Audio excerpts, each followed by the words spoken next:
Hi friends, ಹೆಂಗಿದಿರ್ರಿ ಎಲ್ಲರೂ? ನೋಡಿರಿ, ನಾವು ನಮ್ಮ ಮನ್ಯಾಗ ಇವತ್ತು ಶೇಂಗಾ ಹೋಳಿಗೆ ಮಾಡಕತ್ತೀವಿ ರೀ. ಒಂದು ಅರ್ಧ ಕೆ ಜಿ ಹಿಟ್ಟು ತೊಗೊಂಡಿದ್ದೇನೆ ರೀ. ನಾನು ಅರ್ಧ ಕೆ ಜಿ ಶೇಂಗಾ ತೊಗೊಂಡಿದ್ದೇನೆ ರೀ. ಅದಕ್ಕೆ ಅದು ಮಾಪಾಗೋಷ್ಟು. ಆಮೇಲಿಂದ ಎರಡೂ ಫಸ್ಟ್ ನಾನು ಶೇಂಗಾನ ಮಿಕ್ಸಿ ಮಾಡ್ಕೊಳ್ತೇನೆ ರೀ. ಎಲ್ಲ ಮಿಕ್ಸಿ ಮಾಡ್ಕೊಂಡು ಆದ ನಂತರ ಅದಕ್ಕೆ ಎಷ್ಟು ಶೇಂಗಾದ ಹಿಟ್ಟು ಆಗುತ್ತೆ ಅಂತ ನೋಡ್ಕೊಂಡು ಅದಕ್ಕೆ ಅದರ ಅಳತೆ ತಕ್ಕ ತೊಗೋಬೇಕು ರೀ. ಯಾಕಂತಂದ್ರೆ ಬೆಲ್ಲನೂ ಮಿಕ್ಸ್ ಮಾಡ್ಬೇಕಲ್ರಿ. ಅದಕ್ಕೋಸ್ಕರ ನಾನು ಸ್ವಲ್ಪ ಬೆಲ್ಲ ಜಾಸ್ತಿನೇ ಹಾಕ್ತೀನಿ ರೀ. ಯಾಕಂತಂದ್ರೆ ನಮ್ಮ ಮನೆಯೊಳಗೆ ಜಾಸ್ತಿ ಎಲ್ಲರೂ ಸ್ವೀಟ್ ತಿನ್ನೋದು ರೀ. ನಿಮಗೆ ಎಷ್ಟು ಬೇಕಷ್ಟು ಕಡಿಮೆ ಸ್ವೀಟ್ ಅಂತಂದ್ರೆ ಕಡಿಮೆ ಬೆಲ್ಲನೂ ಹಾಕೋಬೋದು ರೀ. ಮೂರರಿಂದ 4 ನಂದು ಶೇಂಗಾ ಇದನ್ನಾಗೈತೆ ರೀ. ಅದಕ್ಕೆ ತಕ್ಕಂತೆಯೇ ನಾನು ಅಷ್ಟು ಬೆಲ್ಲ ಹಾಕೋತೇನೆ ರೀ. ಸ್ವೀಟ್ ಕರೆಕ್ಟಾಗಿ ಬರ್ತೈತಿ. ಆಮೇಲೆ ಶೇಂಗಾದ್ದು ಸ್ವಲ್ಪ ಸ್ವೀಟ್ ಹೋಳ್ಗೆ ಇತ್ತಂದ್ರೆ ಟೇಸ್ಟ್ ಚೆನ್ನಾಗಿರ್ತೈತೆ ರೀ. ಅದಕ್ಕೆ ನಿಮ್ಗೆ ಹೆಂಗೆ ಬೇಕಂಗೆ ಹಾಕೋಬೋದು ರೀ. ಅದರ ನಂತರ ಬೆಲ್ಲ ಹಾಕಿದ ನಂತರ ಅದನ್ನು ಮತ್ತೊಂದು ಸ್ವಲ್ಪ ಇದನ್ನು ಮಾಡ್ಕೊಳ್ಬೇಕಾಗ್ತೈತೆ ರೀ. ಮಿಕ್ಸ್ ಮಾಡ್ಕೊಳ್ಬೇಕಾಗ್ತೈತಿ. ಕೈಯಿಂದ ಸ್ವಲ್ಪ ಮೊದಲು ಮಿಕ್ಸ್ ಮಾಡ್ಕೋಬೇಕು ರೀ. ಎಲ್ಲ ಮಿಕ್ಸ್ ಮಾಡ್ಕೊಂಡಾದ ನಂತರ ಇನ್ನೊಂದು ಸಲ ಮಿಕ್ಸಿ ಮಾಡ್ಬೇಕು ರೀ. ಯಾಕಂತಂದ್ರೆ ಅದೆಲ್ಲ ಬೆಲ್ಲ ಒಂದು ಸ್ವಲ್ಪ ಗಟ್ಟಿ ಇರ್ತೈತಲ್ರಿ, ಅದು ಕೂಡ್ಬೇಕಂತೇಳಿ ಇನ್ನೊಂದು ಸಲ ಮಿಕ್ಸಿ ಮಾಡ್ಕೊಂಡು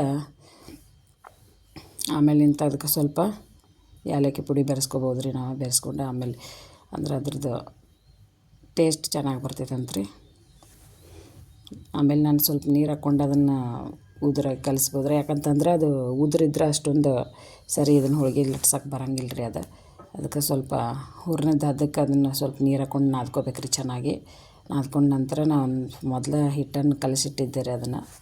ಅದ್ರ ಕನಕ ಆಮೇಲೆ ಎಷ್ಟು ಬೇಕಷ್ಟು ಒಂದು ಸ್ಪೂನ್ ಜಾಸ್ತಿ ಅಥವಾ ಕಡಿಮೆ ಹಾಕ್ಕೊಂಡು ನಮಗೆ ಬೇಕಾದ ಥರ ಹೋಳಿಗೆಯನ್ನು ಲಟ್ಟಿಸ್ಕೋಬೋದು ರೀ. ಶೇಂಗಾ ಹೋಳಿಗೆ ಆಲ್ಮೋಸ್ಟ್ ಒಂದು ಸ್ವಲ್ಪ ಸಣ್ಣನ ಆಗ್ತಾವೆ ರೀ. ಜಾಸ್ತಿ ದೊಡ್ಡ ಮಾಡೋಕ್ಕಾಗಲ್ಲ, ಯಾಕಂದ್ರೆ ಅವು ಹರಿತಾವ್ರಿ ಅಂತೇಳಿ. ಸ್ವಲ್ಪ ಹಿಟ್ಟು ಹಚ್ಕೊಂಡು ಚೆನ್ನಾಗಿ ಎರಡು ಸೈಡ್ ಹಿಟ್ಟು ಹಚ್ಕೊಂಡು ಸ್ವಲ್ಪ ಎಷ್ಟು ಬೇಕಷ್ಟು ಲಟ್ಟಿಸ್ಕೋಬೋದು ರೀ. ನಮ್ಗೆ ಸ್ವಲ್ಪ ದೊಡ್ಡದು ಬೇಕಾದರೆ ದೊಡ್ಡದು ಲಟ್ಟಿಸ್ಕೋಬೋದು. ನಮ್ಗೆ ಯಾವ ರೀತಿ ಬೇಕು ಅನಿಸುತ್ತೋ ಹಾಗೆ ಲಟ್ಟಿಸ್ಕೊಂಡು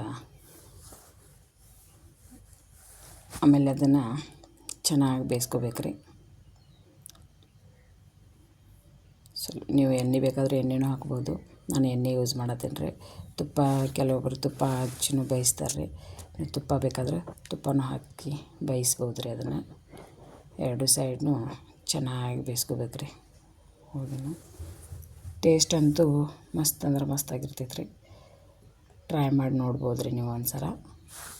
ಶೇಂಗಾ ಹೋಳಿಗೆ ಅಂತಂದ್ರೆ ನನ್ನ ಮಗನಿಗೆ ತುಂಬ ಅಂದರೆ ತುಂಬ ಇಷ್ಟ ಆಗ್ತೈತೆ ರೀ. ಯಾವಾಗಲೂ ಕೇಳ್ತಿರ್ತಾನೆ ರೀ, ಮಮ್ಮಿ ಶೇಂಗಾ ಹೋಳಿಗೆ ಮಾಡು ಅಂಥೇಳಿ. ನೀವು ಒಂದು ಸಲ ಟ್ರೈ ಮಾಡಿ ನೋಡಿರಿ. ಎರಡು ಸೈಡ್ನೂ ನೋಡಿರಿ, ಚೆನ್ನಾಗಿ ಬೇಯಾಗ್ತೈತಿ. ಎರಡು ಸೈಡ್ ಚೆನ್ನಾಗಿ ಬೇಯಿಸ್ಕೋಬೇಕು ರೀ. ಬೇಯ್ದ ನಂತರ ನೋಡಿರಿ, ನಮ್ದು ಹೋಳಿಗೆ ಅಂತೂ ರೆಡಿ ಆಗೈತೆ ರೀ. ಈಗ ಫಸ್ಟ್ ನನ್ನ ಮಗನ ಟೇಸ್ಟ್ ಮಾಡ್ಬೇಕು ರೀ. ನೋಡಿರಿ, ಟೇಸ್ಟ್ ಮಾಡತ್ತಾನು. ಸೂಪರ್ ಆಗೈತೆ ಅಂತ ಹೇಳ್ತಾನೆ ರೀ.